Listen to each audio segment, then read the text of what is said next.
My parents mocked me as a fool with my tiny antique shop, until I revealed who I really was, and their late apologies meant nothing.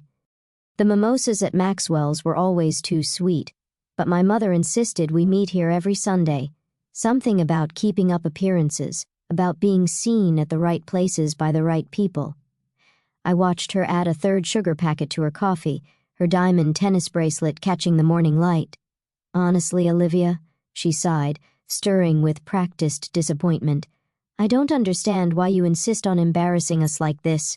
That little antique shop of yours. It's beneath you, beneath this family. My father didn't look up from his phone, probably checking the stock prices for Barrett Financial, the investment firm he'd built from the ground up. Your mother's right. You're wasting your potential sorting through other people's junk. I took a small sip of water, letting their words wash over me like they always did. They'd never visited my shop, never seen what I'd built. To them, Morgan and Vale Antiquities was just another failure in their daughter's long list of disappointments. Business school applications are still open for the spring semester, my mother continued, her voice sharp with false concern. Though, after your last attempt— That's enough, Margaret, my father interrupted, finally looking up. She's too dumb for business school. We all know that. Scored in the bottom percentile on her entrance exams. Couldn't even make it through the first interview. Best to let her play with her little shop until she comes to her senses. I carefully spread clotted cream on my scone, making sure to keep my movements precise, controlled. They had no idea that I deliberately tanked those entrance exams, that I'd walked out of that interview on purpose, just like they had no idea that Morgan and Vale wasn't just an antique shop. It was a front for one of the most successful private investment firms in the city. At least tell me you're making rent, my mother pressed. We can't keep covering for you forever. I thought about the building I owned, not just my shop, but the entire historic block in downtown's arts district. I thought about the portfolio I managed, the silent investments I'd made in dozens of emerging companies. I thought about the meeting scheduled for tomorrow with Barrett Financial's biggest potential client, a meeting my parents had been trying to arrange for months. I manage, I said quietly, letting them see what they wanted to see. Their soft, simple daughter in her simple dress with her simple dreams. My father shook his head, silver hair perfectly styled despite the humid morning. Management requires intelligence, strategic thinking. You've never shown aptitude for either. Just look at how you decorated that shop. Mixing periods, styles, no sense of value or order. The mixing of periods he criticized was actually a carefully curated collection that had caught the eye of Marcus Anderson, CEO of Anderson Global Ventures. He'd walked into my shop 3 months ago looking for period-specific pieces for his new offices. He'd left with a signed investment deal that would make headlines once announced. And that name, my mother added with a delicate shudder. Morgan and Vale sounds like a funeral home. Why not use Barrett? At least then you'd have some credibility. Morgan was my grandmother's maiden name, the grandmother who taught me about true value, about seeing beyond surface appearances. Vale was for the valley where I'd made my first investment, turning a small inheritance into the seed of what would become a quiet empire. Speaking of credibility, my father said, his tone shifting to something sharper, I heard you were asking questions about Barrett Financial's new tech division, trying to understand what your betters are doing. I had more than asked questions. I'd been systematically acquiring shares through various shell companies, positioning myself for a move they'd never see coming. But they didn't need to know that. Not yet. Just curious, I murmured, dabbing my lips with a napkin. Family interest. He laughed, the sound cold and dismissive. Family interest. You can barely balance your shop's books. Leave the real business to those who understand it. I checked my watch, a simple Timex that hid the Patek Philippe I wore to board meetings. Speaking of the shop, I should get going. Sunday inventory. Of course, my mother sighed. Run along to your little toys. Just remember, when you finally admit defeat, your father might have an entry-level position available. Filing, perhaps? I stood, smoothing my plain dress, the one I wore just for these brunches, so different from the designer pieces that filled my real closet. "Thank you for brunch. See you next Sunday." As I walked away, I heard my father's voice. "Bottom percentile. Can you believe we raised someone that dumb?" I smiled slightly, thinking about tomorrow's meeting, about how Anderson Global Ventures was about to become Barrett Financial's biggest client through me, their silent investor, about how my father's tech division was about to discover its majority shareholder was his dumb daughter. The drive to my shop was quiet. Sunday morning traffic light. I parked my modest Honda, another prop in my carefully constructed image. Behind the Victorian building that housed Morgan and Vale, the real car, a Bentley Continental, waited in a private garage across town. Inside, the shop was exactly as my father had criticized, a masterful blend of periods and styles, each piece carefully chosen not just for its aesthetic value, but for the stories it could tell, stories about patience, about waiting for the right moment, about value hidden in plain sight. My assistant, Sarah, looked up from the antique desk, where she managed not shop inventory, but investment portfolios worth millions. "How was brunch?" "Predictable," I replied, slipping off my flat shoes and replacing them with Louboutins. "Are we ready for tomorrow?" She nodded, pulling up detailed financial reports on her laptop. "Anderson's team has finished their due diligence. They're prepared to sign with Barrett Financial. Through us, of course.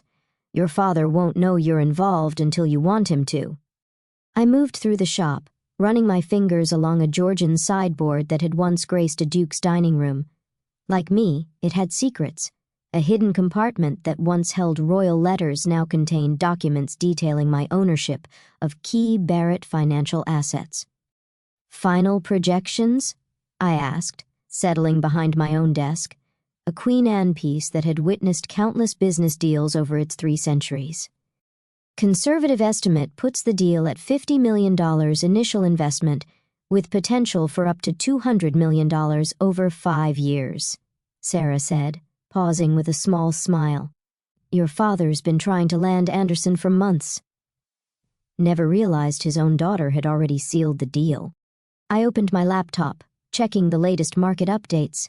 Barrett Financial stock was up, riding high on rumors about tomorrow's meeting. My father had probably spent his entire brunch checking those same numbers, never knowing who really controlled them. "Did you see the latest board memo?" Sarah asked, forwarding me an email.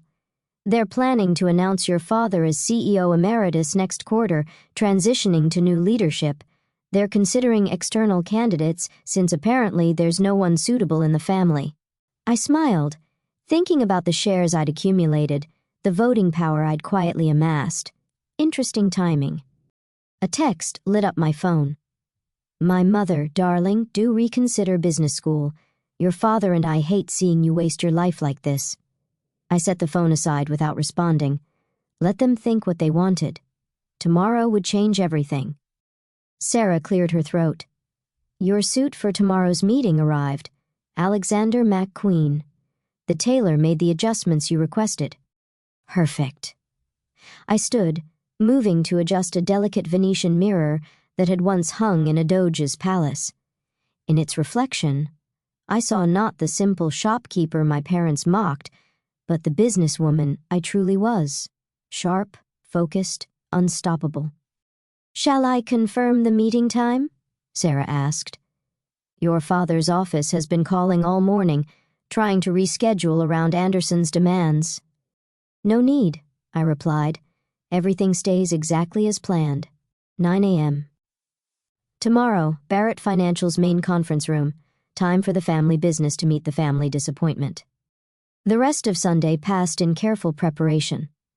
While my parents probably sat in their country club lamenting their daughter's failures, I reviewed contracts, confirmed positions, and finalized the details that would make tomorrow more than just a meeting. It would be a revelation. As evening fell, I locked up the shop's front door, the antique key heavy in my hand. Through the Victorian windows, I could see the streetlights coming on, casting long shadows across the hardwood floors and priceless artifacts within. My phone buzzed again, a message from Marcus Anderson himself, Ready for tomorrow? Your parents won't know what hit them. I typed back a simple response. They never do. Tomorrow, while they expected Marcus Anderson to arrive as a potential client, they'd discover he was already an investor. My investor. Tomorrow, while they prepared to pitch their services, they'd learn that their biggest deal was already done, signed in their daughter's little shop between a Louis XV commode and a Chippendale chair. Tomorrow, everything would change. I drove home to my real apartment, a penthouse with views of the city they thought I couldn't afford. Replacing my simple dress with silk loungewear, I poured a glass of wine and reviewed tomorrow's schedule one final time. 8:30 a.m. Arrive at Barrett Financial, not as the failed daughter, but as Morgan Vale, the investment broker they'd been trying to track down for months. 8:45 a.m. Meet Marcus in the lobby, right under my father's nose. 9 a.m. Walk into the conference room and watch their faces as they realized who really controlled their future. My phone lit up one last time. My father, if you're free tomorrow, the mailroom could use some help. Might be good experience for you. Better than playing shop. I didn't respond. Tomorrow would be response enough. Monday morning dawned clear and sharp, the kind of autumn day that makes everything feel possible. I dressed with careful precision, a black Alexander McQueen suit that cost more than my parents thought I made in a year, Louboutin heels that had never seen the inside of my antique shop, and my grandmother's vintage Cartier watch, the only piece of my real life I'd never hidden. Sarah met me at my penthouse, carrying 2 leather portfolios. Your father's already at the office, she reported, handing me one of the folders. Called an early meeting to prep the team for Anderson's arrival. Your mother's there too. Apparently she couldn't miss this historic moment for Barrett Financial. I smiled, checking my reflection one last time. Gone was any trace of the simple shopkeeper they knew. In her place stood Morgan Vale, the investment broker who'd been making waves in private equity circles for the past 5 years. How long do you think it'll take them to realize? Sarah asked as we rode the elevator down to the private garage. That depends, I replied, sliding into the Bentley's leather interior, on whether they see what they expect to see, or what's actually in front of them. The drive to Barrett Financial's headquarters was smooth, traffic parting for the luxury car they didn't know I owned. As we pulled into the executive parking area, I spotted my father's Mercedes in his reserved space, the vanity plate reading Barrett 1, subtle as ever. Marcus Anderson was waiting in the lobby, his tall frame casual against a marble pillar. He straightened when he saw me, a grin playing at his lips. Ready for the show? He asked quietly as I approached. Born ready, I replied, just as my father's voice boomed across the lobby. Marcus, welcome to Barrett Financial. He strode forward, hand extended, my mother 2 steps behind him in her perfectly coordinated designer suit.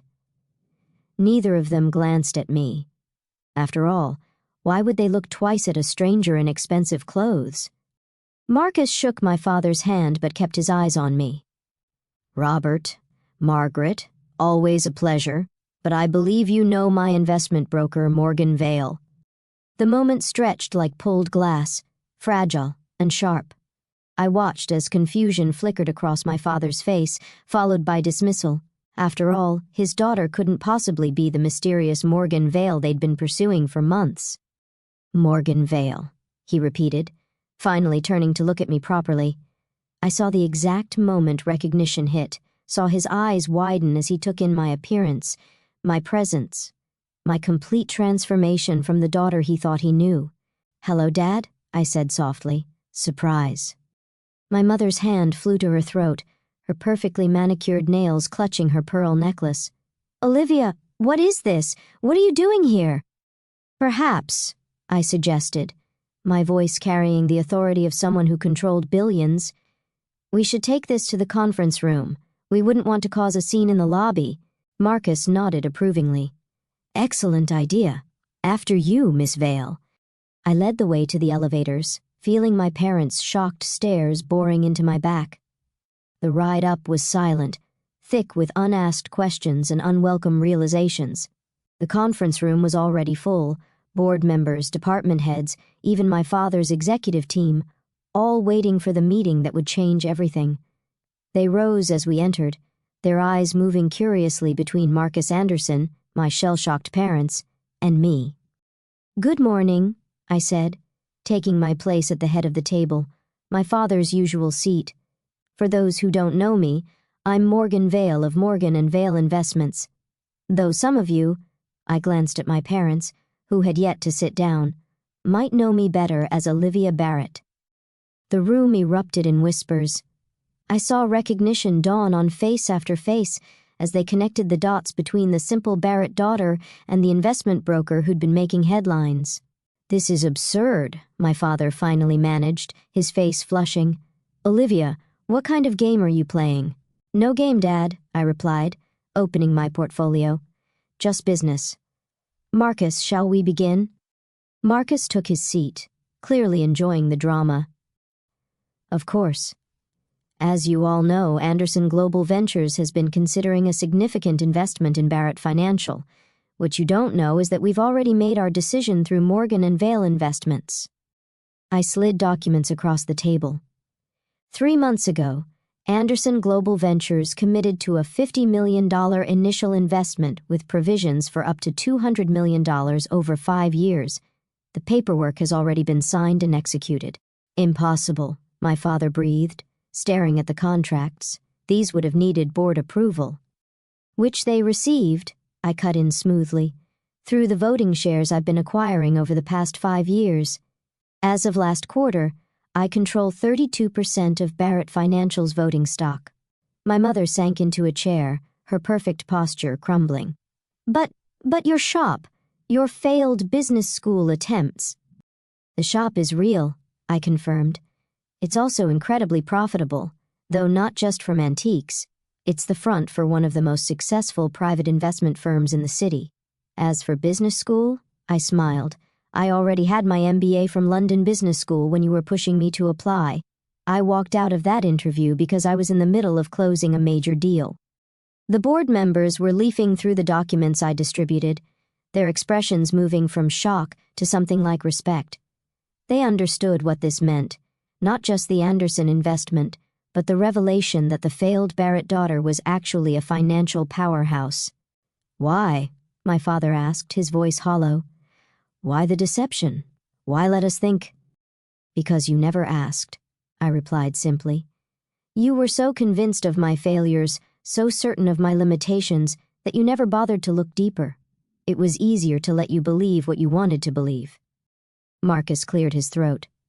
"If I might add, Olivia, or Morgan, as I first knew her, has been instrumental in reshaping the private equity landscape over the past 5 years. The little shop you mock? It's facilitated over $1 billion in private investments." My father collapsed into his chair, the weight of his misjudgment finally hitting him. "All this time," he said, "every Sunday brunch, every time we criticized you, looked down on you. Every time you called me dumb, I finished for him. Every time you dismissed my potential, every time you offered me a filing job, I was closing deals bigger than Barrett Financial's annual revenue." The room had gone completely silent, every eye fixed on the family drama unfolding before them. I stood, smoothing my designer suit. "Now, shall we discuss the future of Barrett Financial? Because I have some ideas about the tech division you've been struggling with." The next 2 hours were a blur of presentations, questions, and strategic planning. I laid out my vision for Barrett Financial's future, a vision that had been forming since I first started buying shares. My father remained unusually quiet, watching me command the room he'd always dominated. By noon, the board had unanimously approved my proposal for restructuring the company. My father's transition to emeritus status was accelerated, and I was appointed as strategic director, though I insisted on maintaining my separate identity as Morgan Vale for my other business ventures. As the room cleared out, my mother finally found her voice again. "Those brunches," she said quietly. "All those times we criticized you, looked down on you, were necessary," I finished. "They kept you from looking too closely, from asking too many questions. though I admit the bottom percentile comment last Sunday was a bit harsh. My father hadn't moved from his chair, staring at the contract spread across the table. "I don't understand," he said finally. "How did we not see it?" I perched on the edge of the conference table, looking down at the man who'd spent years looking down on me. "Because you saw what you expected to see, a simple girl with simple dreams, playing shop while the real business happened elsewhere. You never wondered why Anderson Global Ventures suddenly became interested in Barrett Financial. Never questioned why your stock kept rising despite market downturns. Never thought to look closely at Morgan Vale's track record." "And the shop?" my mother asked. "All those mixed periods you keep there?" "Are carefully curated to attract exactly the right kind of clients," I explained. "CEOs, investment bankers, private equity partners, they all come looking for unique pieces and end up discussing business opportunities. That Georgian sideboard Dad hates, I closed a $100 million deal while showing it to a tech entrepreneur last month." Marcus, who had lingered by the door, chuckled. "That's how she got me. Came in looking for antiques, left with a whole new investment strategy." A knock at the door interrupted us. "Sarah, carrying fresh contracts. Sorry to interrupt, but the Hong Kong office is calling about the merger." "Hong Kong office?" my father repeated weakly. "Morgan and Vale has offices in 6 countries, I confirmed, standing to take the documents from Sarah. "That little shop is just the tip of a very large iceberg." As I moved to leave, my mother called out, "Sunday brunch! Will you still come?" I turned back, seeing the uncertainty in her eyes, the fear that her simple daughter had become someone she didn't know, someone who didn't need their approval anymore. "Of course," I said softly. "But maybe we can skip the career advice." 3 months later, Barrett Financial had been transformed. The tech division was thriving under new leadership.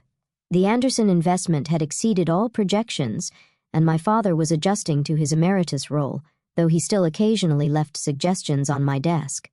Sunday brunches continued at Maxwell's, but they were different now.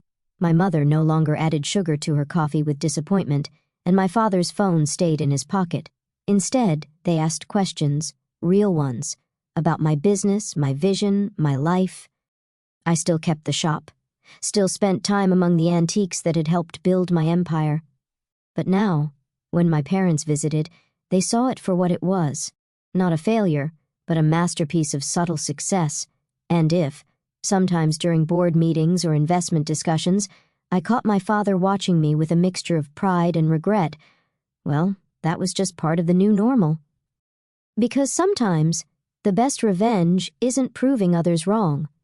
It's proving yourself right, quietly and completely, until they have no choice but to see you for who you really are, even if who you really are is the dumb daughter who built an empire while they weren't looking.